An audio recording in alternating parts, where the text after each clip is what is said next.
Attention, écoute. 2294. Fermez les yeux, 1 minute. 39. 40. 2 fois. Il croit percevoir une voix à travers les parasites. Une voix qui répétait cette série de numéros inlassablement. 39. 40. 2 fois. Attention, écoute.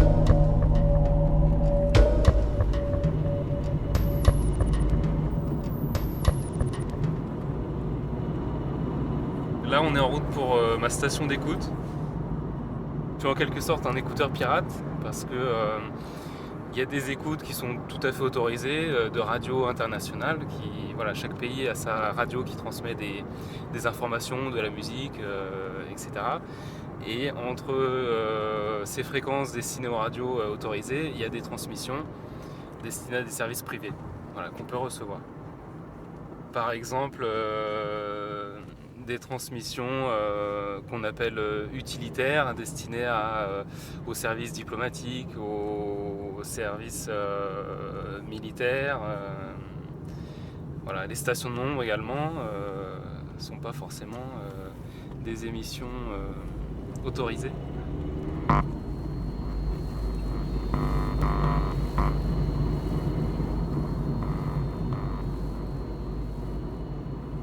Je m'appelle David et je suis radio-écouteur depuis 15-20 ans que je fais ça, et également radio-amateur depuis 2-3 ans. Dans la vraie vie, je travaille dans une industrie laitière qui fabrique un fromage qui est très connu, et je suis responsable du laboratoire d'analyse. Encore 2 petits villages et on arrivera à mon repère de radio-écouteur. 2 villages et plusieurs centaines de mètres de champs à traverser. L'avantage de la campagne quand on est radio-amateur, c'est qu'on est loin des grandes villes, on est loin des industries qui génèrent beaucoup de parasites. Du coup, l'écoute des radios est beaucoup plus facile. Il y a ce qu'on appelle moins de bruit, moins de souffle, et voilà, on reçoit beaucoup mieux les radios à la campagne qu'à la ville parce qu'il y a moins d'interférences. Et voilà.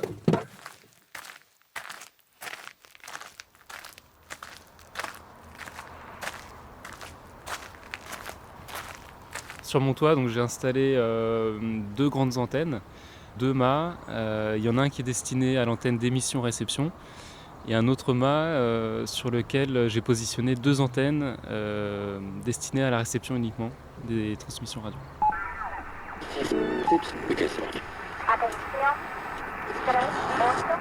Donc, j'ai commencé l'écoute radio quand j'étais au lycée. J'avais une toute petite radio portable et je découvrais tout ce qui pouvait se transmettre sur les ondes courtes. Et par hasard, effectivement, je suis tombé sur ces voix de synthèse qui égrenaient soit des lettres, soit des chiffres.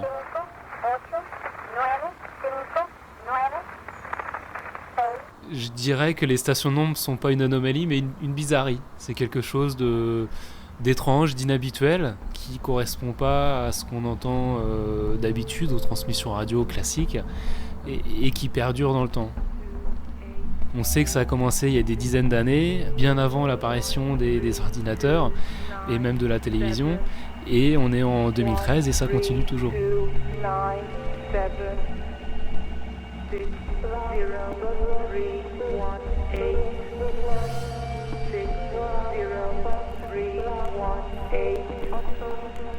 Ce qu'il faut savoir, c'est que c'est vieux comme le monde. On dit que quand Marconi a inventé la radio, la première chose qu'il a entendue, c'est les nombres. Un peu comme s'ils avaient toujours flotté dans l'espace en attendant d'être écoutés. Les stations de nombres sont ce que vous pensez qu'elles sont. On parle de chiffres pour parler des nombres, et on parle de chiffres aussi pour cacher. C'est une façon de coder, parce que quand on parle de chiffres 0 à 9, c'est une façon de coder les nombres.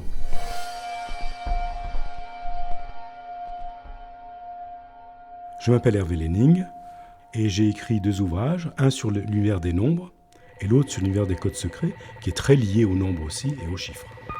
Achtung! 0, 3, 2, 4, 6, Trennung 1, 6, 3, 8, 1, 4, 6, Trennung 1, 4. Les stations de nombres sont apparues un peu avant la guerre de 14, je pense au tout début du XXe siècle, pour émettre. Alors ça peut passer par le télégraphe aussi, avec fil à l'époque. 3, 8, 1, 4, 6, Trennung 1, 4. D'ailleurs, ça a été un des gros avantages de l'armée française, bizarrement, pendant la Première Guerre mondiale, parce que comme on s'est battu sur notre territoire, on a souvent fait transiter ces nombres par les fils télégraphiques, qui ne pouvaient pas être pris. Alors que les Allemands, qui se retrouvaient en territoire ennemi, émettaient en TSF, télégraphie sans fil. Donc c'est avec la radio. Je pense que les premières émissions radio qui sont quasiment pour espions. Donc bizarrement, ça n'a pas été pour enfin si, c'est pour de l'information, mais de l'information très particulière.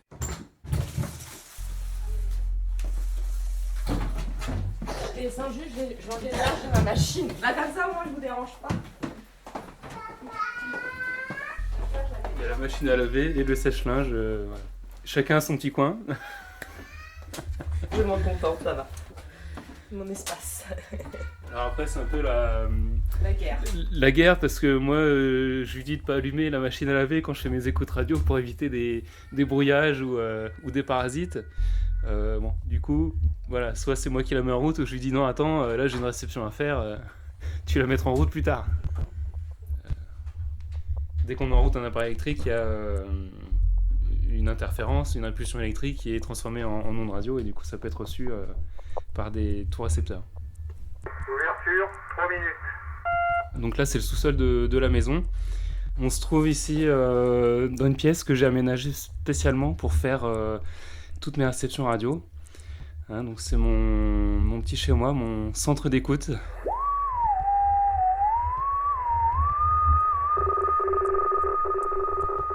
Alors là vous voyez c'est mon grand bureau sur lequel il y a tout le matériel que j'ai installé pour faire mes écoutes radio. Donc j'ai organisé mon matériel en fonction des types de fréquences à écouter. Oh, un magnéto à bande. J'en avais un exactement comme celui-là. Il y a du matériel destiné aux hautes fréquences, que l'on appelle VHF, UHF, du matériel destiné aux basses fréquences, aux ondes courtes, petites ondes. J'ai des notes qui concernent différentes choses. Celles-ci sont dédiées aux stations de nombres. C'est des grilles prédictives en fait. C'est une synthèse d'écoutes radio de plusieurs radioécouteurs. Et donc à chaque fois qu'ils ont entendu une station radio, ils ont noté la date, l'heure et la fréquence. Et toutes les semaines, le même jour à la même heure, on peut retrouver ces stations de nombres. Donc là, il y a une transmission qui va se faire dans 2 minutes. Donc on va s'installer devant les radios et puis on va allumer les radios et essayer d'écouter ce qui va se passer. Donc là, on met en route les antennes.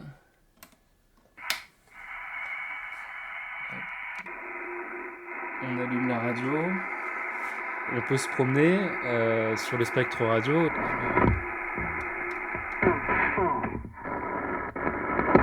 Alors là, la fréquence, c'est 11 484 kHz. Voilà, donc c'est une fréquence de la bande des ondes courtes.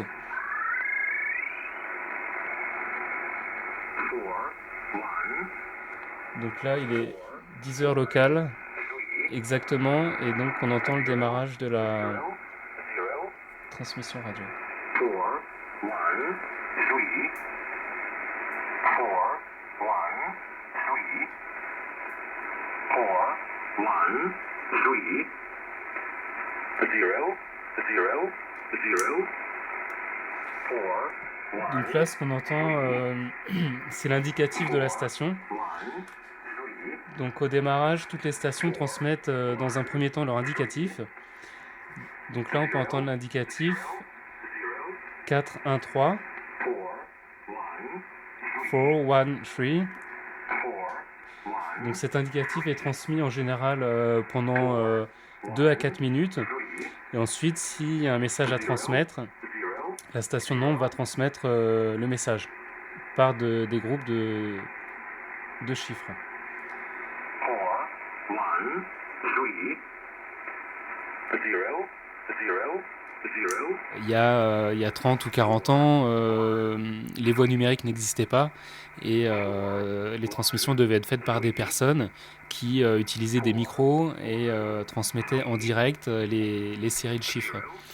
Aujourd'hui, je ne crois pas que ce principe-là soit encore utilisé. Il me semble, d'après ce qu'on peut écouter et entendre, que toutes les transmissions soient faites par des appareils et que les voix soient des voix de synthèse et qu'il n'y ait plus personne qui soit derrière un micro à faire les transmissions. 4, 1, 3, 4,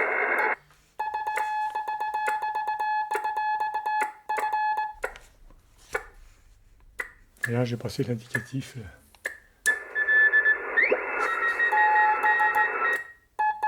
Ah oui,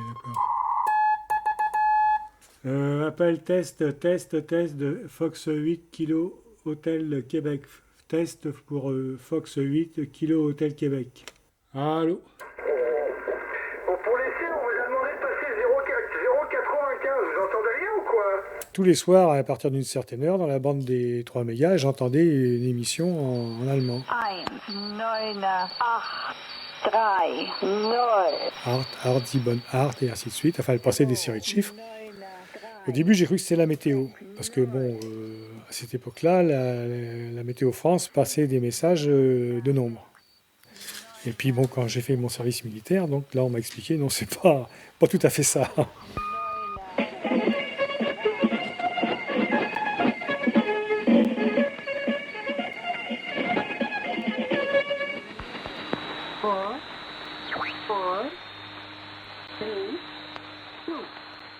C'était une station de nombres.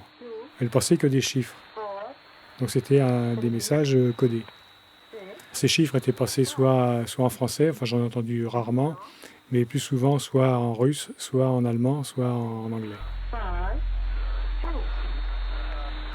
Je m'appelle Georges et en 1970, dans le cadre de mon service militaire, j'ai intercepté des radios de nombres.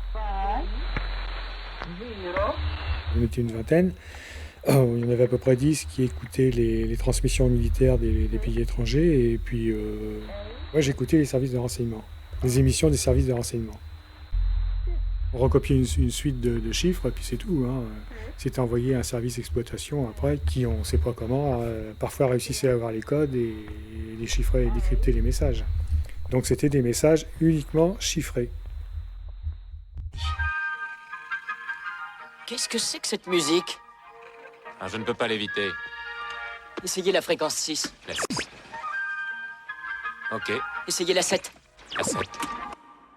Les stations de nombres émettent que sur les ondes courtes. Effectivement, on sait qu'elles vont émettre entre 4 et 20 MHz, à peu près, ce qui correspond aux ondes courtes, et qu'il n'y aura pas de transmission en dessous ou au-dessus de ces fréquences. Cette bande de fréquences, en fait, peut être reçue très facilement avec un petit poste radio portable. Et ce sont aussi des fréquences qui peuvent parcourir des milliers de kilomètres et qui permettent des liaisons intercontinentales. L'émission en ondes courtes a l'avantage de demander que des infrastructures légères. Donc on peut les repérer, bien entendu, l'origine de l'émission, puisqu'en fait, par radiogonométrie, on trouve la direction, d'où ça vient. Mais ça demande un certain temps, et si l'émission est très courte, elle aussi, on ne le repérera pas. Quelqu'un s'est assuré qu'ils ne gardent aucun souvenir de ce qu'ils avaient pu découvrir sur ces fréquences. Alors ce que tu sais à ce propos pourrait grandement nous aider. Dis-nous ce que tu sais sur ces stations. Le fantasme autour des stations de nombres, c'est le fait qu'elles appartiendraient à des services gouvernementaux et que les destinataires de ces transmissions radio seraient des espions.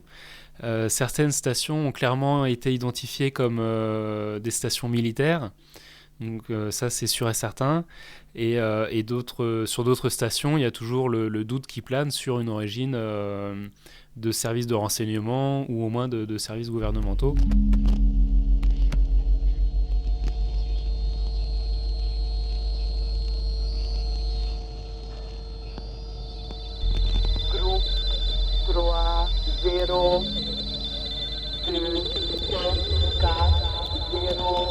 Aucun pays, d'après les infos que moi j'ai, hein, peut-être que je suis passé à côté, mais effectivement il n'y a pas eu une reconnaissance officielle des services d'État par tel ou tel pays utilisant ces stations de nombre.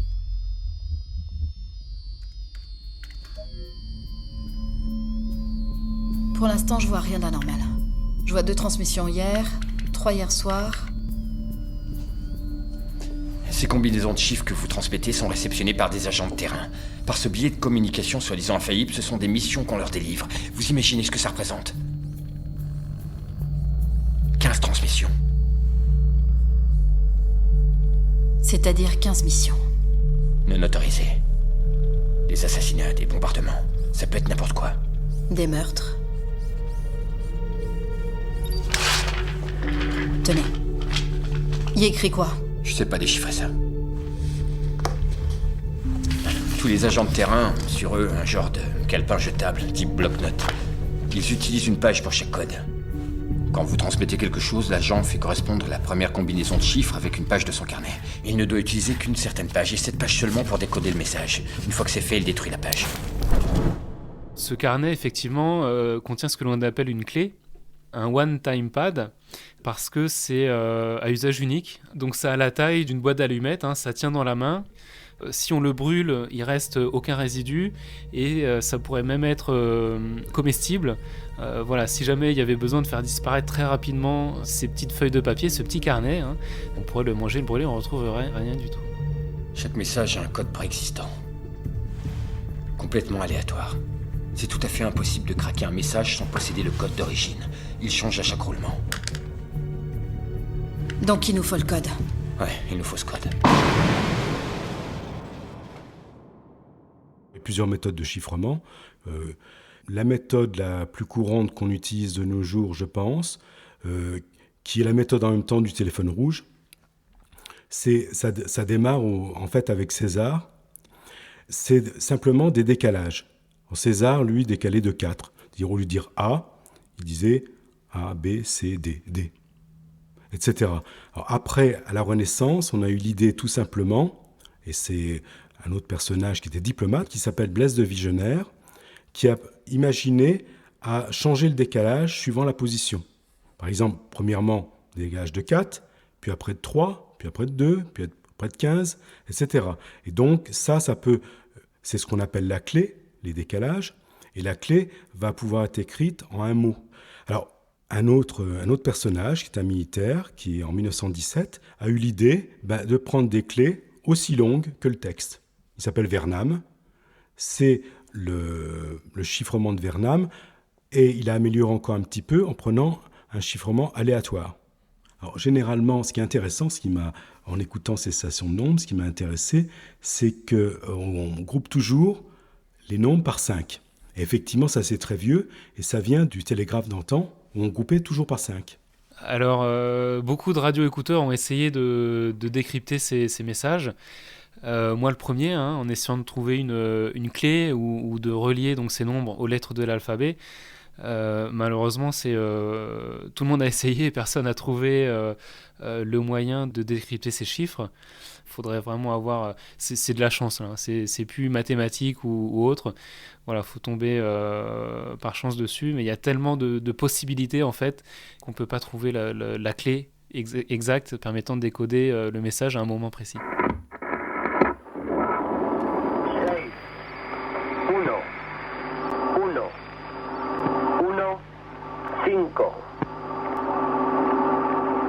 7. Alors en Angleterre, il y a un groupe très connu d'écouteurs qui s'intéresse uniquement aux stations de nombres. Ce groupe s'appelle Enigma 2000 et donc leur activité principale c'est à la fois la réception de ces stations de nombres mais aussi essayer de comprendre comment elles fonctionnent. Ce groupe a d'ailleurs codifié les stations de nombres en leur donnant des noms. Et pour donner un nom, en fait, ils ont utilisé simplement la langue utilisée par ces stations de nombres. Donc, par exemple, les stations émettant en anglais, leur nom va commencer par un E. Les stations émettant en allemand vont commencer par un G pour German. Et les stations émettant en langue slave commencent par un S. En fait, Enigma, c'était la machine qui a été utilisée par les Allemands pendant la Seconde Guerre mondiale pour coder leurs messages. C'est pas la seule machine qu'ils utilisaient, c'est la plus célèbre. C'est celle qu'ils utilisaient en particulier pour les sous-marins. Or, ils en avaient besoin absolument, parce que les sous-marins attaquaient d'une certaine façon, ils quadrillaient l'océan. Et un sous-marin qui vous trouvait un convoi n'attaquait pas le convoi tout seul, parce qu'il se ferait couler. Donc en fait, il rappelait tous ses petits camarades et ils s'attaquaient en groupe. On appelait ça en meute de loups. Et donc il fallait qu'ils puissent donner de façon complètement cryptée leur position.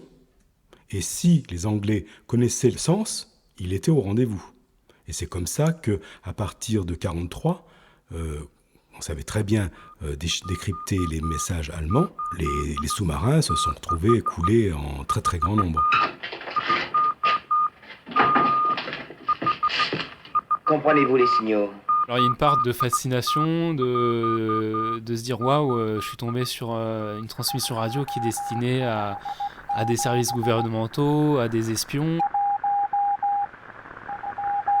J'avoue que des fois, je peux rester tard la nuit devant mes radios pendant que tout le monde dort, ou me lever tôt le matin, ou alors investir effectivement dans du matériel. Méfiez-vous, votre femme approche. Ne la poussez pas à bout. Oui, entrez.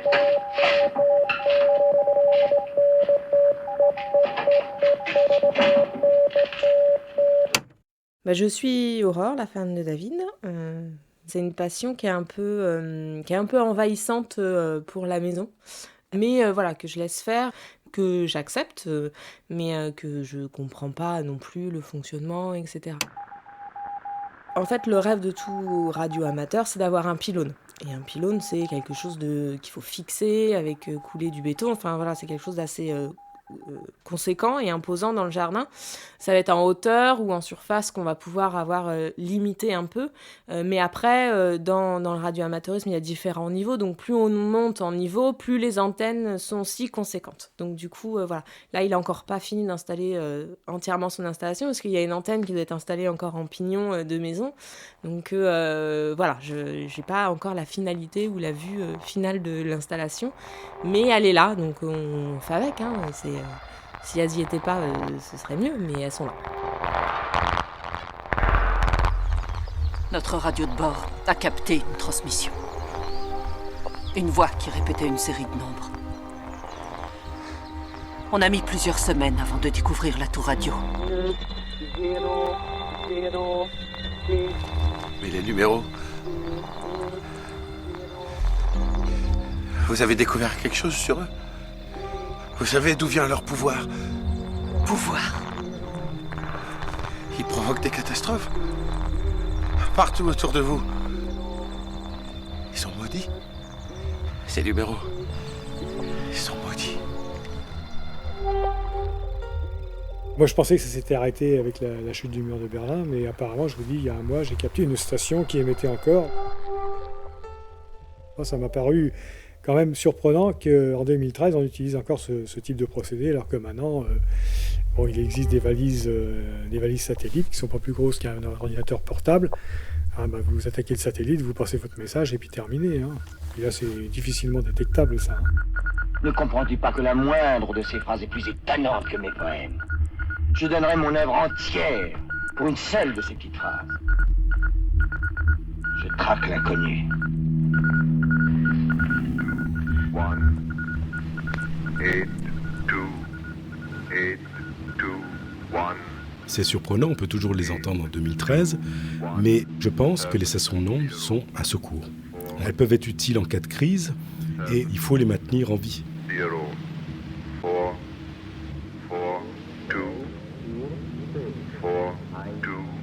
Et avoir toujours des experts capables de les utiliser. Donc il est possible que ces émissions de nombres ne servent à rien d'utile en ce moment, mais que ce soit simplement pour maintenir le savoir-faire prêt à toute éventualité.